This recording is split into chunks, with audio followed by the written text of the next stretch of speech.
Marta, ¿qué tal?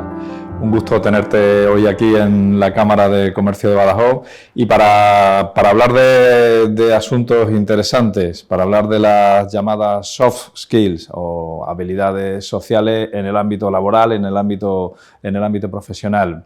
Tú, en tu trayectoria, en tu experiencia profesional, ¿qué valoración o cómo ves esta evolución de estas habilidades sociales y cómo influyen en el rendimiento laboral y profesional de las personas? Buenos días, Mariano, encantada de compartir este encuentro, esta conversación contigo. Pues la verdad que yo considero que son bastante importantes, son imprescindibles, porque sin lugar a dudas la formación es algo básico, pero considero que en el día a día hay otras cosas que también lo son, porque al final esas habilidades te permiten que cuando tú accedes a un puesto de trabajo, si no conoces cuáles van a ser todas tus funciones, tu actitud, la relación que tú tengas con tus compañeros, va a hacer que esas funciones las aprendas rápidamente. Cuando hablamos de estas habilidades sociales, pues nos referimos a la capacidad de las personas para trabajar en equipo, a su capacidad de adaptación a los cambios en el mercado y a los cambios en el tiempo, su adaptabilidad, su capacidad comunicativa, sus habilidades comunicativas. Son una serie de habilidades que no forman parte, que no se hacen a través del currículum, pero que son esenciales en la personalidad y en la manera de trabajar en el día a día de unas personas. Y no cabe duda que en los últimos tiempos se ha ido un poco abandonando esa fase a la hora de seleccionar personal. Las empresas nos fijamos menos en esos currículums, en la formación académica, en la experiencia y empezamos a valorar de una manera más importante el que las personas que vamos a incorporar a nuestras organizaciones tengan esas habilidades sociales, ¿verdad? Estoy de acuerdo contigo porque partimos de la base de que cuando tú te enfrentas a un puesto de trabajo, la formación más o menos, todas las personas que se presentan a ese puesto cuentan con esa formación, pero lo realmente importante es que tú tengas algo que destaque y que te diferencie del resto de personas. Mariano, ¿tú en tu día a día también consideras que en la labor que tú desempeñas, que estas habilidades son importantes? Yo lo he visto en mi empresa, en mi evolución. Claro, yo monté mi empresa hace ya casi 30 años y he visto cómo hemos ido virando, cómo al principio, hace 20 años o sí, hace un par de décadas, a la hora de seleccionar personas valorábamos por encima de todo la formación académica y la experiencia. Evidentemente, empresas comerciales como la mía, pues necesitamos, y además con equipos coordinados y que trabajamos con cierto estrés, pues no cabe duda que, por ejemplo, la capacidad de trabajo en equipo es muy importante. Hoy en día somos equipos de trabajo, es decir, una persona muy buena individualmente rinde menos que un equipo de 4 personas, aunque individualmente no sean tan buenas, pero esa capacidad de encajar en un equipo y esa capacidad de sumar hace que al final la suma de varios sea superior a las individualidades. Yo también le doy mucha importancia a la capacidad comunicativa. Hoy en día vender al final es convencer, es saber defender una idea, es saber explicar un producto, explicar los beneficios que tiene y también vender la propia empresa, es decir, que nuestros grupos de interés vean en todo el equipo pues, que hay unos argumentos, que hay un relato, que la empresa tiene unos principios que se mantienen uniformes y todo eso se consigue trabajando poco a poco pues, ese desarrollo de las habilidades sociales que empieza en el propio momento del reclutamiento de las personas. Cuando estás haciendo la primera entrevista para incorporar a alguien a tu empresa, ya te pones a valorar esos componentes en el mismo orden o incluso por encima de lo que puede ser pues, la formación académica o la experiencia laboral. Estoy de acuerdo contigo de la importancia del trabajo en equipo. Mira, mi propia experiencia personal, yo actualmente trabajo en un centro psicopedagógico. Ahora mismo mi equipo de trabajo somos 9 profesionales del ámbito sanitario y educativo y sin lugar a dudas los resultados que conseguimos actualmente trabajando en equipo serían prácticamente imposibles conseguirlos de forma individual. Marta, y tú, tu trayectoria profesional hasta llegar a este gabinete profesional de psicología en el que estás, me imagino que el camino ha estado, bueno, lleno de muchas cosas, pero sobre todo de esfuerzo, ¿no? ¿Cómo ha sido ese esfuerzo a lo largo de todos estos años? El esfuerzo no es solo lo que he conseguido actualmente, sino desde que empecé mis estudios universitarios, en mi grado en psicología. El esfuerzo es algo que ha tenido que estar muy presente. El tema de la beca era algo que a mí bastante me preocupaba, porque si tú no te esforzabas ese año en sacar buenas calificaciones, sabías que al año siguiente no contabas con esa beca, que para mí era algo fundamental. Y a partir de terminar mis estudios académicos he tenido la gran suerte de poder formar parte de distintas empresas, de distintos gabinetes, y al final eso está el esfuerzo detrás de todo eso, el desplazarte, el conocer a personas influyentes, el estar en continua formación, porque una cosa es que tú hayas terminado tus estudios universitarios, tus estudios académicos, y otra en el ámbito de la psicología, que es a lo que yo me dedico actualmente, pues tienes que estar en continua formación, y eso es una dosis extra de esfuerzo de, bueno, tengo que cumplir con mis tareas, con mis obligaciones a nivel laboral, pero también tengo otra serie de obligaciones de seguir formándome en este ámbito. ¿Tú realmente has conseguido todas las metas que te habías propuesto en un principio, o sigues esforzándote en conseguirlas?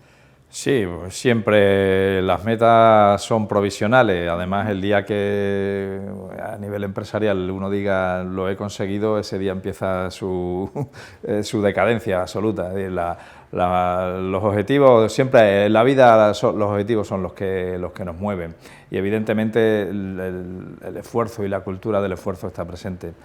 Yo no conozco a nadie que haya prosperado sin haberse esforzado enormemente. Incluso conozco personas en el ámbito empresarial que se han esforzado muchísimo y no han conseguido sus objetivos. Es decir, eso es una idea que la sociedad, sobre todo la gente desde pequeño, se debe inculcar. En tu caso es fantástico desde la época de estudiante, porque ya cuando tú tienes ese objetivo, tengo que aprobar porque tengo una beca, porque tengo que terminar, porque tengo el objetivo claro de un estudiante es aprobar, superar curso, ir pasando etapas para llegar a la etapa profesional, que además la hemos vivido todo, y al final pues el mundo empresarial es lo mismo, es decir, vas marcando objetivos, y ahí la influencia también y lo positivo de estas habilidades sociales, en las que el trabajo en equipo, el saber dirigir un equipo, en orientar la empresa hacia el cumplimiento de los objetivos, el tener una cultura de empresa,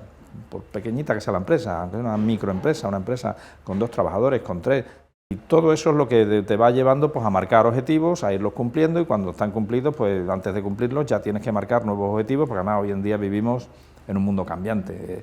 El mercado cambia de un día para otro, los gustos cambian, llega una nueva generación de consumidores, de inversores, que tienen mentalidades completamente diferentes, y claro, esa es la esencia y la emoción también, y la problemática del ámbito empresarial. El miedo es algo que ha estado presente en mi primer empleo, por supuesto. Yo además recuerdo perfectamente que acababa de sacarme el carnet de conducir, y mi primer empleo no era en mi localidad, hacía diariamente 160 kilómetros, que era algo ya que sumaba una dosis extra de miedo, ¿no? Y luego tuve la gran suerte de poder pilotar un proyecto pionero en Extremadura, en el que mezclaba la psicología con la tecnología, que era otra cosa que todavía añadía más miedo a esa incertidumbre, a lo desconocido, incluso miedo a realmente pensar si yo iba a estar a la altura de ese proyecto nuevo que era pionero en Extremadura. Sí, efectivamente el miedo está presente sobre todo en los comienzos, y el que no lo haya sentido no dice la verdad. Ese miedo y esa soledad que se siente al principio, yo hablo en el ámbito empresarial, el primer día en el que abres tu negocio es también una sensación de vértigo. La vida es emoción, y al final uno recuerda esos tiempos en los que empezaba y ahora los ve como maravillosos, pero realmente por las noches no se dormía, pero sin embargo luego la gratificación de cualquier beneficio. Yo recuerdo perfectamente pues las primeras 100.000 pesetas que gané con mi actividad, vamos, levitaba con aquello. Entonces, ese miedo se va venciendo poco a poco, se va venciendo con el esfuerzo, se va venciendo con el trabajo bien hecho, trabajando, dando lo mejor de ti, buscando además el ser generoso en el trabajo, el ser inclusivo, en saber que todos tienen que ganar, que todos los que están contigo también, en que hay una cadena de valor que hay que respetar, y poco a poco vas aprendiendo. Se hace camino al andar en todos los aspectos, es decir, para la experiencia se adquiere pues cometiendo errores y salvándolos y no volviéndolos a cometer, y esa es la inteligencia o esa capacidad de adaptabilidad también que te va llevando por ese camino hasta que un día te encuentras en que dominas lo que haces y te tienes que empezar a plantear nuevos retos.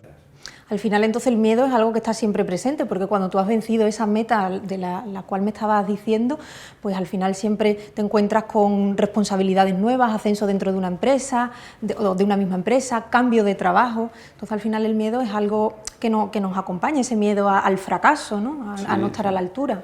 Y hay que vencerlo, o sea, miedo hay que tener, pero lo que no hay es que tener miedo al fracaso. Es decir, más vale, utilizando un símil futbolístico, tirar a puerta y fallar que no tirar nunca. Entonces, hay que arriesgarse, hay que ir hacia adelante, hay que salir de la zona en la que estamos cómodos y hay que marcarse objetivos, porque además, cuando uno tiene objetivos, va con ilusión todos los días a realizar su actividad. Y hay días buenos y hay días malos, evidentemente, pero por la mañana siempre hay que levantarse con la canción de Serrat. Hoy puede ser un gran día. Al final es hacerlo con miedo, pero hacerlo. Hay una parte también muy interesante, que es todo lo que tiene que ver con la creatividad, con el liderazgo, y que no hace falta ser el cabeza de una organización para desarrollarlo, sino que cada uno en su nivel, cada uno en su estatus, que tenga esa capacidad creativa, que tenga ese liderazgo, ese microcreatividad o que sea un microemprendedor o un microliderazgo dentro del esquema que ocupa en una organización. Eso las empresas, las organizaciones lo valoramos enormemente. Ya no queremos en nuestros trabajos un burócrata que hace las cosas linealmente, que bueno, que antiguamente funcionaba muy bien, hago todos los días lo mismo, lo cumplo, tal, hago 8 expedientes. No, queremos que aporten, queremos esa capacidad de microemprendimiento dentro de nuestras empresas, esa capacidad de adaptabilidad y esa capacidad de liderazgo también dentro de los equipos que funcionan muy bien y que mejoran los rendimientos. En ese sentido. Pues mira, hay personas que, digamos, de nacimiento, de forma innata, son personas muy creativas, pero también hay otras que no necesariamente teniendo esa potencialidad, digamos, de base, son capaces de desarrollarla. Sin ir más lejos, lo que hemos vivido recientemente, el tema de la pandemia, es algo que nos ha ayudado a reinventarnos. Yo lo llevo a mi ámbito, en mi trabajo no nos ha quedado otra, porque el apoyo psicológico ha sido un pilar fundamental tanto para sanitarios como para personas de a pie, y gracias a esa creatividad que estamos hablando, nos ha ayudado a hacer terapias online, a creación de blogs, para intentar llegar al máximo público posible, y era algo que si hace 3 años atrás nos lo plantean, pues nos parecería algo sorprendente. Yo coincido con eso, creo que si a todas las personas se les rodea de unas determinadas condiciones y un determinado ambiente, todos somos creativos y todos somos líderes. Además, también considero que si tú le das la posibilidad a tus trabajadores de esa libertad de creatividad, están mucho más implicados en su día a día que si no, de la otra forma, como tú decías antiguamente, pues bueno, tenías que hacer una cosa lineal y establecida y no te dejaban salirte de ahí. Por supuesto, la idea de que algo que se te ha ocurrido a ti sea beneficioso para la organización, y que luego también es importante que la organización sepa detectar eso y sepa de algún modo reconocerlo siempre, porque evidentemente tiene que ir aparejado con un reconocimiento por parte de la empresa o de la organización. Eso produce una satisfacción muy elevada.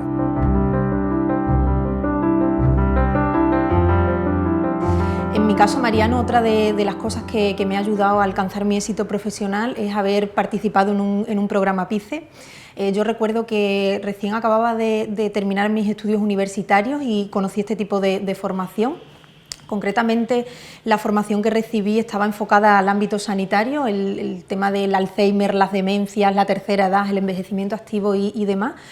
Y me proporcionó una dosis de conocimientos extra a lo que yo ya traía. Otra de las cosas que me parecen muy interesantes también de este programa PICE es que no solo te forma en aquello que te interesa, sino que te da una serie de habilidades transversales que también son fundamentales a la hora de desarrollar tu desempeño laboral. Por ejemplo, yo recuerdo cuando yo fui alumna de PICE, creo que fue alrededor del 2017 o así, no solo la formación impartida era esta de la que te he hablado, sino que también nos dieron unos conocimientos básicos de informática, cosas fundamentales hoy en día, de idiomas también, y otra cosa fundamental, haciendo un poco referencia a esto que estamos hablando, eran las habilidades sociales, porque de nada te sirve ser muy buena en tu trabajo si luego ese conocimiento que tú tienes no eres capaz de transmitirlo a las personas con las que tú estás. Pues Marta, me encanta que el programa PICE haya sido tan importante en tu trayectoria profesional. Nosotros desde la Cámara de Comercio le damos una enorme importancia al programa PICE, un programa de capacitación de jóvenes que tienen ya su formación, y ahí añadimos una capacitación en el sentido de trabajar mucho en estas habilidades sociales y de trabajar mucho en las habilidades que las empresas están demandando hoy en día. Incluso también introducimos esas herramientas tecnológicas y de emprendimiento para que la gente que pasa por PICE, los alumnos que pasan por el programa PICE, tengan también cierta chispa de el día de mañana poder tener su propio proyecto empresarial o su propio proyecto profesional. Toda esa labor que desarrollamos desde la Cámara de Comercio, además se está viendo, tenemos medido con bastante exactitud el retorno positivo que tiene, cuántos alumnos nuestros de PICE están encontrando empleos, están mejorando su posición profesional, y luego también están cambiando su actitud, están viendo que efectivamente que la formación es importante, pero no es lo único importante, que hay otras habilidades que hay que trabajar, que a las empresas y a las organizaciones, personas que sepan mucho, tienen que introducir todo ese conocimiento en la cadena de valor de las empresas, lo tienen que poner al servicio y tienen que rendir al 100% todo ese conocimiento y esas habilidades. Y las habilidades además la gente las tiene. Yo siempre se lo digo a los alumnos de PICE que he clausurado algún curso, y se lo digo porque además estoy convencido, es decir, sabéis hacer muchas más cosas de lo que os creéis, sabéis hacer muchas más cosas de lo que creéis, valéis para muchísimas más cosas de las que pensáis. Explotar todo vuestro talento, vuestro conocimiento y vuestras habilidades al 100%, pero eso, volvemos a lo de siempre, requiere esfuerzo, requiere sacrificio, requiere cierto talento y requiere también el ponerse a ello, que es lo difícil. Lo difícil no es tener ideas, lo difícil es convertir las ideas en realidades, eso es lo difícil. Mariano, ¿y qué consejo le darías tú a los jóvenes de hoy en día? Porque parece que tenemos un futuro por delante un tanto incierto o gris. Cuando uno es joven, el futuro siempre es incierto, pero por otra parte, todo está por hacer en tu vida, es decir, tienes por delante una trayectoria personal que comienza. Consejos le daría varios. Hay que seguir aprendiendo, es decir, el paradigma de nos pasábamos un tercio de nuestra vida aprendiendo, el segundo tercio trabajando y el último tercio descansando, eso ha muerto. Ahora nos pasamos la vida aprendiendo constantemente. Yo, a mis 53 años, sigo haciendo todo lo posible por aprender día a día. Y aprendo del mercado, aprendo de mis trabajadores, aprendo de todo el mundo, aprendo de la gente joven, intento aprender lo máximo posible. Eso por una parte. Por otra parte, hay que poner las habilidades sociales en funcionamiento. Es decir, hay que ser capaz de trabajar en equipo, fundamental, hay que tener una adaptabilidad en el entorno de las organizaciones. O sea, oye, yo estaba haciendo esto durante un año o un año y medio en mi empresa y ahora me dicen que haga lo otro. hay que hacerlo, si sabes hacerlo y lo vas a hacer bien. Hay una resistencia al cambio, pero bueno, hay que ser positivo frente al cambio, no hay que ser muy resistente. Y luego, pues, esfuerzo, entregar lo mejor, aprender, formar una mochila de conocimiento y de experiencias y no tener miedo y tener ambición. Quiero más, quiero cambiar, quiero mejorar, quiero buscar, quiero relacionarme y luego al final, pues, el que lo estime oportuno, lo vea y crea que tiene las dotes, que emprendan, que inicien una actividad empresarial, que se alegrarán y que no es tan difícil, que es vencer los propios miedos de uno mismo. Y tú, Marta, tu experiencia PICE, que luego además has continuado, tienes una trayectoria profesional y laboral brillante, a pesar de la juventud que tienes, ¿cómo te ves de cara al futuro? Vaya pregunta tan difícil. Pues mira, sin duda alguna me gustaría seguir dedicándome a ayudar a las personas porque eso fue lo que realmente me movió a elegir la profesión que tengo actualmente y bueno, ¿por qué no? Seguirla combinando de forma simultánea con el tema de la docencia, de la formación. Realmente me da igual dónde esté, pero me gustaría seguir siendo feliz haciendo lo que realmente hago. Pues desde luego estoy totalmente de acuerdo que hagamos, lo que el ser humano busca es la felicidad. Ha sido un gusto tenerte hoy aquí en la cámara, Marta, muchas gracias por tu presencia y mucho ánimo de cara al futuro. Muchas gracias, Mariano, y el placer ha sido mío. La Cámara de Comercio de Badajoz celebra la campaña Aprender de la experiencia, impulsada por la Cámara de Comercio de España en colaboración con 65 y más. Esta iniciativa se enmarca en el Programa Integral de Cualificación y Empleo PICE, el cual está cofinanciado por el Fondo Social Europeo y la Iniciativa de Empleo Juvenil, y forma parte del Sistema Nacional de Garantía Juvenil del Ministerio de Trabajo y Economía Social. El Fondo Social Europeo invierte en tu futuro.